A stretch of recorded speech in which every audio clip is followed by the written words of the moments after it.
Halo Sobat Milenial and Gen Z, bertemu kembali di POV Times di awal bulan Juni 2024 di minggu pertama. Semoga bulan ini menjadi hari dan bulan yang penuh dengan kebaikan dan keberkahan. Bersama saya Gilang Madutana ya, dan pemimpin redaksi IDN Times Mbak Uni Lubis. Selamat siang Mbak. Siang semuanya, Milenial and Gen Z. Sehat ya Mbak ya? Ini adalah minggu ulang tahun IDN Times yang ke-10. Betul, tentunya banyak rangkaian acara yang akan dihadirkan menyambut ulang tahun IDN Times, di mana sore nanti kita juga akan menghadirkan sosok Menko Marves ya. Menko Marves Pak Luhut Binsar Panjaitan. Ini adalah kick off dari rangkaian acara HUT IDN Times. Sebenarnya IDN Times itu ulang tahunnya tanggal 8 Juni. Betul. Yang ke-10, tapi karena 8 Juni itu jatuhnya di hari Sabtu, kami akan majukan puncak acaranya itu tanggal 6 Juni hari Kamis. Seharian akan ada 10 aktivitas, akan ada banyak special guest, tamu-tamu, dan juga 250-an milenial and Gen Z yang akan mengeksplorasi kantor dan suasana kerja di IDN Times dalam program Unboxing. Termasuk nantinya akan ada debat final dari dua kampus ya, yakni adalah IPB dan juga UGM. Liga Debat Mahasiswa. Liga Debat Mahasiswa. Temanya bagus banget loh, tentang pemanasan global. Apakah Gen Z harus mengubah gaya hidup? Wah, itu nanti bisa disaksikan di tanggal 6 ya Mbak? Iya, jadi tanggal jam 6. setengah 2 siang itu salah satu rangkaian acara unboxing adalah final Liga Debat Mahasiswa.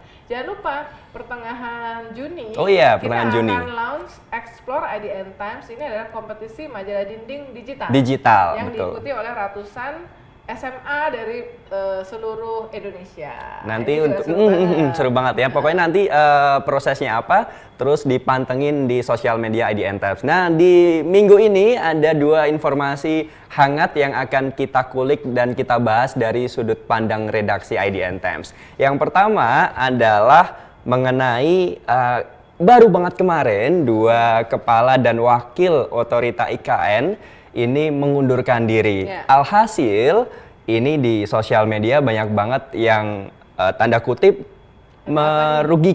mencurigai ada apa nih sebenarnya di balik kemunduran kepala dan wakil kepala ini. Apakah ada yang salah dalam proses pembangunan IKN gitu? Nah, mungkin dari Mbak Uni ada nggak nih Mbak bocoran atau info-info terbaru nih dari Mbak Uni sendiri? Ya, ini tentu mengagetkan buat semuanya ya. Meskipun sebetulnya di kalangan media selentingan ini sudah beredar sejak tahun lalu. Sekitar Mei, Juni tahun lalu. Terutama waktu itu yang kita dapat kabar bahwa yang mengajukan pengunduran diri lebih dulu tuh wakilnya Pak Doni Rahayu ya, yang dari swasta. Kemudian ternyata kemarin tuh diumumkan sekaligus kepala otorita IKN ya, Pak Bambang Susantono ya. Pak Bambang Susantono ini urban planner ya. Urban planner, jadi disiplin yang kalau membangun sesuatu itu semua secara holistik itu harus diperhatikan. Tidak hanya fisik tetapi juga aspek sosial, budaya ya. Terutama, dan ini kan sebenarnya isu yang sejak awal itu menjadi concern dari semuanya, bagaimana memperhatikan masyarakat adat, masyarakat di Penajam Pasir Utara, bagaimana soal pembebasan lahan yang manusiawi apa segala macam. Pernah ada komplain dan kita di IDN Times meliput, bahkan melakukan investigatif ya. Waktu itu Fani melakukan investigatif ke sana, nasib masyarakat adat sesudah lahannya digunakan oleh IKN. Ya. Kita wawancara juga dengan tokoh-tokoh masyarakat adat di sana. Nah, tentu satu yang menjadi concern adalah ini kan hanya 2 bulan sebelum tekad dari Presiden Jokowi untuk merayakan upacara kenegaraan HUT RI tanggal 17 Agustus 2024 di Istana Presiden di IKN. Yang baru besok ya. Jadi pertanyaannya, kok ada apa nih? Tiba-tiba mundur. Karena ini tidak hanya menarik perhatian dari seluruh warga Indonesia, termasuk media, tetapi juga media-media asing. Karena IKN ini kan jualan ya, semacam legacy yang ingin ditinggalkan oleh Presiden Jokowi. Ya. Dan Presiden Jokowi itu turun tangan langsung membujuk ke berbagai negara dalam berbagai kesempatan, termasuk ketika kunjungan ke IKN itu sudah yang berkali-kali dilakukan. Jadi dia hands on banget untuk mengatakan membujuk semua orang untuk invest di IKN. Ya, jadi ini adalah program yang Pak Jokowi itu hands on banget, ke luar negeri juga seperti itu. Jadi makanya kemarin aja begitu pengumuman itu media-media asing itu tone-nya itu adalah ada apa nih 2 bulan ini, apakah ini bisa menjadi sebuah pukulan bagi Presiden Jokowi? Apakah mendadak ketika ditinggalkan oleh 2 ini tapi langsung diambil alih oleh PLT-nya Menteri PUPR Pak Basuki Hadi Mulyono dan wakilnya adalah Wamen ATR BPN. Apakah ini bisa ngejar? Lalu kemarin juga kan ada keterangan dari Menteri Perhubungan soal perkembangan dari Bandara IKN ya, yang katanya akan mulai diuji cobakan itu tanggal 1 Agustus kalau nggak salah ya, jadi menjelang acara itu. Jadi sementara dia juga membagikan foto-foto, netizen kemudian memuat foto-foto itu, dan pertanyaan besarnya ini sekarang masih kayak begini nih, apa iya benar? Itu satu soal bandara. Yang kedua, bandara ini yang menentukan layak untuk diterbangi, didarati atau tidak kan sebenarnya bukan menteri, tapi adalah organisasi penerbangan internasional ICAO ya. Tadi pagi sebenarnya semalam saya jam 11 malam saya WhatsApp Pak Menteri Menhub, saya mempertanyakan soal itu. Pagi tadi dijawab bahwa katanya karena Indonesia itu supaya nggak salah ya, langsung salah itu saya langsung ya chatnya chatnya itu Pak Menhub itu mengatakan bahwa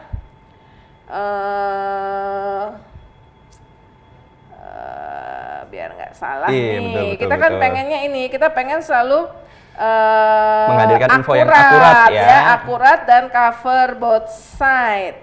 Nah ini jawabannya ini adalah 1 Agustus tahap awal narrow body, karena saya tanya pesawat seperti apa yang akan bisa mendarat di sana ya, narrow body 737, akhir tahun tahap 2 3.000 meter landasan, bisa untuk runway, bisa untuk wide body atau 777. Akhir Juli kita lakukan kalibrasi, Indonesia memiliki semua peralatan. Karena Indonesia memiliki kualifikasi itu, menurut Pak Menhub, ini WhatsApp-nya jelas ya, kamu baca ya biar jelas. Oh ya benar, ini ya benar ya netizen ya. Tidak perlu diuji ICAO, hanya perlu didaftarkan. Ini kata Pak Menhub. Tapi kembali tadi ke soal ini, yang menarik kan sebetulnya sebenarnya ada di YouTube itu teman-teman, ketika rapat dengar pendapat Menteri ATR Kepala BPN Agus Yudhoyono dengan Komisi 2 ya. Juga sebenarnya Pak Bambang Susantono, dan berita yang muncul dari kunjungan Menteri ATR BPN ke sana, ke IKN itu adalah lebih dari 2.000 hektar lahan di sana itu bermasalah. Ya kan, bermasalah. Artinya nampaknya itu diserahkan oleh Kementerian LHK, tapi kemudian ditemukan bahwa lahan-lahan ini masih menjadi milik baik perorangan atau perusahaan. Jadi status pembebasan lahan ini masih bermasalah, Mbak? Justru karena kan Menteri Agus ini kan baru jadi menteri mungkin sebulan yang lalu ya. Artinya pertanyaan berikutnya adalah, loh ini kan udah berkali-kali Presiden Jokowi ke sana, semuanya jadi kayak proyek strategis nasional. Kok baru sekarang muncul cerita bahwa lebih dari 2.000 lahan di IKN itu masih bermasalah pembebasannya. Jadi gimana ceritanya? Ini kan baru muncul sekarang. Nah, mungkin itu menjelaskan kenapa yang jadi PLT wakilnya itu adalah Wakil Menteri ATR BPN, karena itu jadi masalah krusial, ya krusial di IKN sendiri. Tapi kami melihatnya di IDN Times itu kenapa baru sekarang? Selama ini ngapain aja? Nah, berarti antara Pak Bambang dan akhirnya kita mengorek Pak Doni, Jadi sebetulnya kalau boleh disimpulkan dari berbagai informasi kami, ada unhappy feeling. Tadi saya katakan, Pak Bambang Susantono itu seorang urban planner yang melihat sebuah pembangunan kota itu harus holistik. Jangan hanya mengejar selesai nih bangun gedung, bangun jalan, tapi tidak melihat sekitarnya. Nah, jadi proses pembebasan itu berarti ada masalah karena sekarang masih ada 2.000 lebih. Kemudian misalnya kenapa harus dibangun bandara di IKN padahal kan ada Bandara Samarinda dan Bandara Balikpapan. Ya kan? Bayangkan itu sebuah kawasan yang dekat, satu provinsi Kalimantan Timur itu terdapat bisa 3. ada, itu satu. Benar. Kemudian presiden itu selalu mengatakan ini akan menjadi Green City, Forest City dan segala macam. Dibangun jalan tol, ya, dibangun jalan tol. Jalan tol itu yang akan lewat di situ kan mobil-mobil yang akan menghasilkan polusi, ya. Mungkin dari pemikirannya Pak Bambang adalah tapi jalan tol ini sudah mulai dibangun sebelum dia jadi kepala otorita ya. Mengapa misalnya tidak dibangun kereta api? Karena kereta api pasti lebih ramah lingkungan, ya. Di sana dan untuk transportasi buat masyarakat bisa mengangkut orang yang lebih banyak, movementnya ya. Nah ini adalah hal-hal yang kita dapatkan informasi dari berbagai pihak yang hal prinsip-prinsip yang mungkin membuat unhappy ya, karena soal yang sebelumnya yang katanya 11 bulan belum menerima gaji ya, bener. Itu ya mungkin di awal iya, tapi kemudian kan gajinya ada, tapi it's more prinsipal yang mungkin kayak semacam ada overlapping kepemimpinan otorita IKN dengan Kementerian PUPR yang juga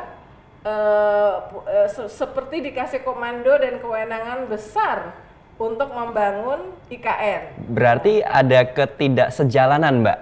Bisa dibilang seperti itu kah? Tadi saya mengatakan unhappy ya, saya mendapat informasi unhappy dengan perkembangan, dengan mungkin tidak dilibatkan dalam pengambilan keputusan, makanya ya udah sekalian aja mungkin Pak Jokowi ya udah diserahin ke Pak Basuki kan ini kan kayak ada semacam dua lembaga yang bisa overlapping kan. Nah, tapi kita mau fair ya.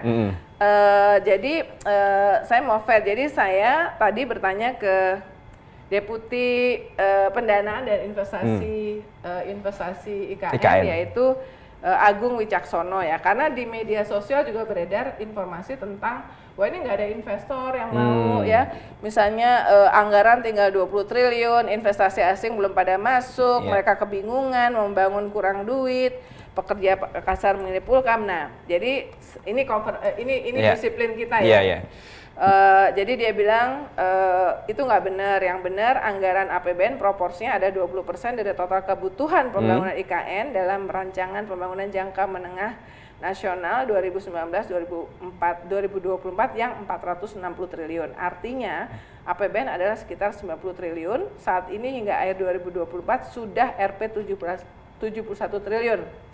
Jadi memang betul sisa untuk APBN adalah 20 triliun jika mengacu kepada RPJMN 2019-2024. Namun demikian kan masih ada dana non APBN berupa investasi yang hingga hari ini sudah komite terbangun senilai 50 T. Hari ini juga hari ini scoop. Hari ini ada persiapan groundbreaking proyek investasi terutama pendidikan senilai 1,5 triliun.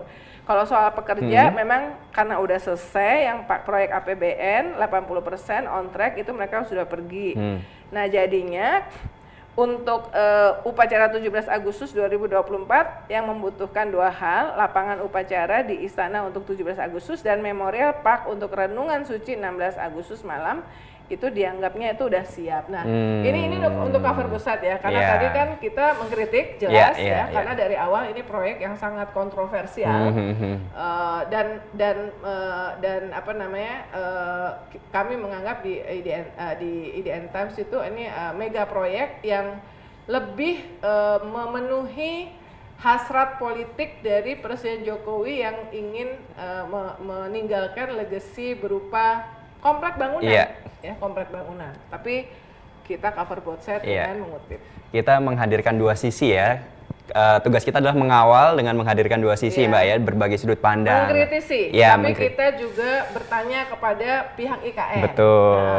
Nah, seperti apakah nanti ke depannya ketika dipimpin oleh PLT Menteri PUPR dan Wamen ATR BPN terdekatnya, kita kawal terus, bisa dipantau di IDN Times. Nah, kita masuk ke informasi kedua yang hangat juga. Ini adalah dari Pak Bahlil nih yang akhirnya mengeluarkan perpres baru untuk mengizinkan ormas ini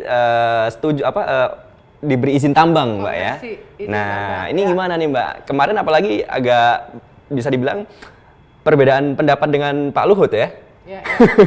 Tapi kalau Pak Luhut nanti kita tanya. Nah, karena langsung nanti, ya. Nanti sore kan Pak Luhut akan ada talk show ya.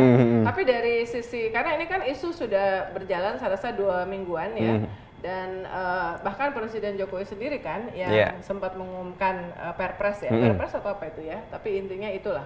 Nah, posisi editorial dari IDN Times adalah sangat-sangat mengkritisi kebijakan ini ya. Jadi kalau ormas boleh, ormas yang mana? Apakah cuma ormas NU, Muhammadiyah, dan sudah ada keagamaan ya? Ormas keagamaan, saya rasa sudah ada statement dari PGI juga ya, yang sepertinya seperti kalau PGI sama NU agak mirip-mirip lah ya, very excited. Mereka mengatakan bahwa mereka punya sumber daya yang bisa mengelola jika mendapatkan konsesi. Tapi intinya ini ya, ini dari perjalanan sejarah ya, kita khawatir yang akan terjadi adalah bisnis rente. Apa itu bisnis rente? Karena yang dikasih konsesi ini adalah pihak-pihak yang tidak berpengalaman, tidak capable untuk mengelola konsesi, maka ini akan disubkontrakkan atau dikerjasamakan dengan perusahaan tambang yang itu pihak lain lagi. Iya.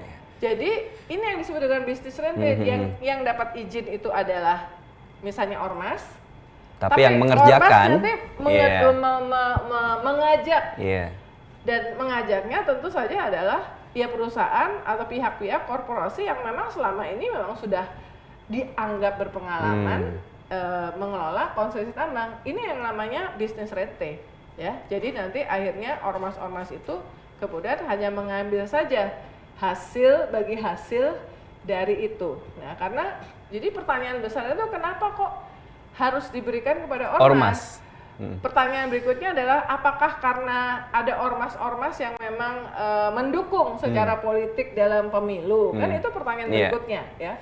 Tapi sebetulnya yang paling sangat mengkhawatirkan, dan itu adalah posisi editorial dari IDN Times, adalah ini membuka peluang terjadinya bisnis rente. Dan bisnis rente ini adalah bisnis yang sangat berkembang selama pemerintahan Orde Baru yang diwariskan sampai sekarang. Di tambang itu pemainnya tuh dari dulu sampai sekarang orangnya itu aja ya. Itu rumahnya yang besar-besar ya. Jadi ya, itu.